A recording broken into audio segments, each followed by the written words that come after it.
Assalamualaikum warahmatullahi wabarakatuh dan selamat sejahtera.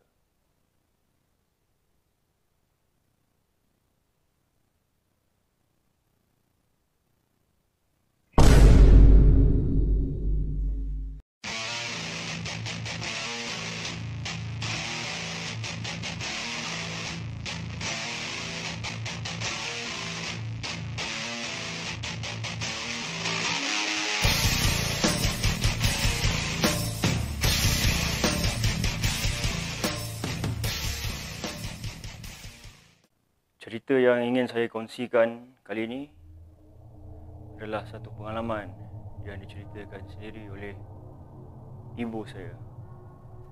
Kejadian ini berlaku lebih kurang 40 tahun yang lampau. Ibu saya berasal dari Perak. Sejak kecil dia tinggal di kuartus Hospital Bahagia Ulu Kinta di Tanjung Rambutan. Selepas datuk saya berpencen, mereka berpindah ke tanah lot yang dibeli oleh arwah datuk yang bertempat di sebuah kampung yang dinamakan sebagai Kampung Tersusun Batu Lapan.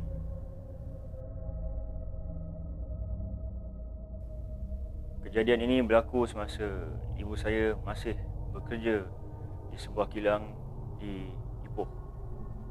Pada peringkat awalnya, ibu saya akan berulang-alik ke kilang bersama adiknya yang juga bekerja di kilang yang sama. Tapi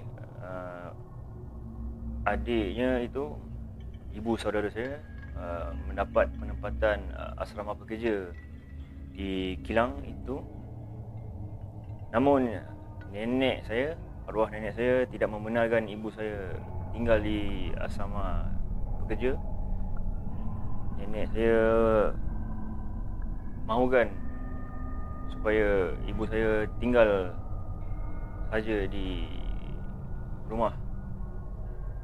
Jadi tinggallah ibu saya bersama atuk dan nenek, membantu nenek saya membuat hal-hal kerja rumah selain bekerja di kilang. Nenek saya ni adalah seorang yang tegas, mempunyai hati yang keras. Kalau hitam, hitamlah. Kalau putih, putihlah. Memang susah untuk dibangkang putusannya. Tak seperti atuk yang jauh lebih lembut dan bertoleransi. Jadi tinggallah ibu saya dengan atuk dan nenek bersama seorang lagi adik ibu saya yang bungsu. Yang ketiga itu masih lagi bersekolah. Jadi pada malam tu, ibu saya baru pulang dari kilang, memandangkan rumah arwah datuk saya itu adalah persinggahan terakhir van bekerja. Jadi tinggallah ibu saya berseorangan.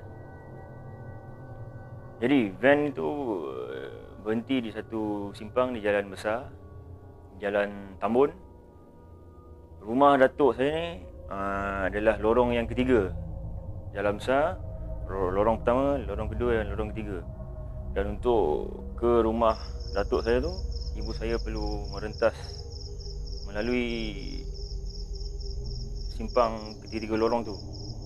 Lorong tu agak gelap dan pada masa tu jalan di hadapan rumah datuk saya tu masih belum ada jalan yang bertar, hanya jalan tanah yang dipenuhi dengan rumput dan semak. Pada masa tu rumah datuk saya tu adalah rumah yang terakhir di lorongnya, di rumah yang paling hujung. Ini jalan lorong rumah datuk saya tu. Ini ada deretan rumah. Ini rumah datuk saya. Dan ini semua dipenuhi dengan semak sambun dan belukar. Di depannya ada sedikit kawasan lapang. Dan jauh lagi ke depan tu ada sebuah rumah, ada kandang lembu, haiwan-haiwan ternakan, tasik, lombong dan kawasan bukit bukau, kawasan pegunungan. Kira rumah datuk saya ni menghadap dengan Gunung Batu Kapur. Biasanya ibu saya tidak akan melalui jalan depan rumah. Biasanya ibu saya akan ikut jalan shortcut, jalan pintas melalui rumah-rumah jiran di dua lorong depan tu, dan terus menuju ke bahagian laman belakang rumah datuk. Jadi pada malam tu, masa ibu saya berjalan nak pulang ke rumah datuk, suasana amat sunyi dengan lampu jalan yang malap, berjalan seorang diri. Apabila berjalan seorang diri, biasalah sekali-sekala kita akan rasa tak sedap hati. Kadang-kadang rasa ada orang memaki, rasa ekori. Jadi ibu saya tak endahkan perasaan gundah gulana dia tu. Jadi ibu saya teruskan menapak. Tiba-tiba rasa di ekori tu makin lama makin kuat. Jantung dia berdebar-debar, hati tak sedap. Jadi entah macam mana dia menoleh ke belakang. Terkejut terdapat seorang lelaki tua sedang mengekorinya. Dan dia memang kenal dengan orang tua tu. Memang penduduk kampung tu. Memang ibu saya kenal. Jadi ibu saya terus tegur orang tua tu. Dekat sini saya namakan dia sebagai Pak Hamid. Jadi ibu saya tegur, Pak Hamid, buat apa jalan malam-malam ni? Yang peliknya, biasanya orang tua tu agak ramah, tapi pada malam tu dia tengok orang tua tu agak pelik.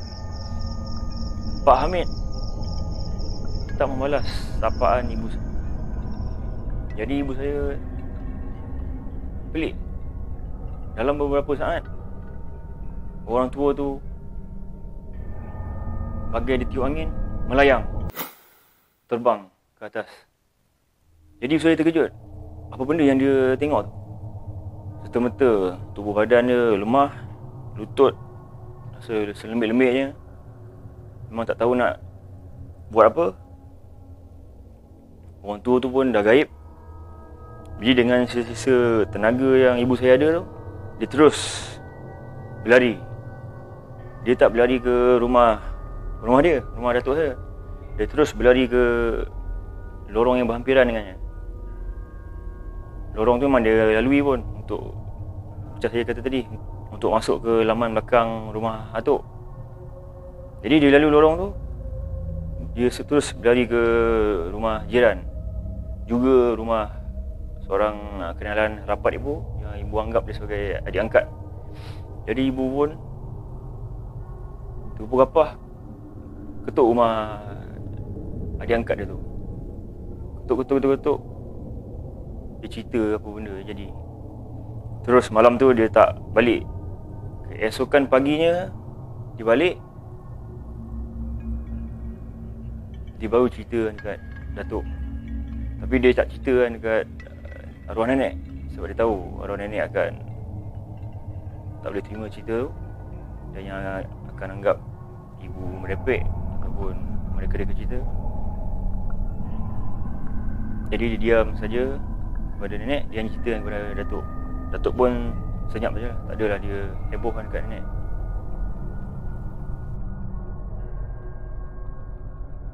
Sebenarnya kejadian tu bukanlah satu-satunya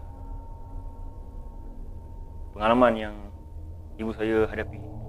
Ada lagi beberapa peristiwa yang seakan-akan sama. Ada sekali ibu saya terasa juga orang mengekorinya di belakang. Apabila toleh, tak ada orang. Itu kira nasib baik lah tu. Ada dia toleh belakang, dia nampak satu lembaga, makhluk yang tak tahulah dia nak cakap macam mana, tapi makhluknya besar, tinggi. Mukanya memang seburuk-buruk kejadian. Memang hodoh, memang mengerikan.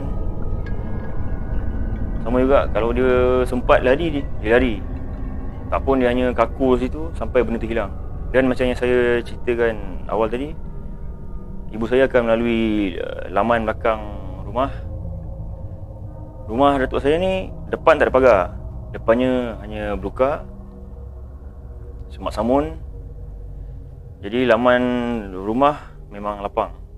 Tapi di bahagian belakang ada pagar yang memisahkan laman belakang rumah datuk dan laman belakang rumah jiran belakang.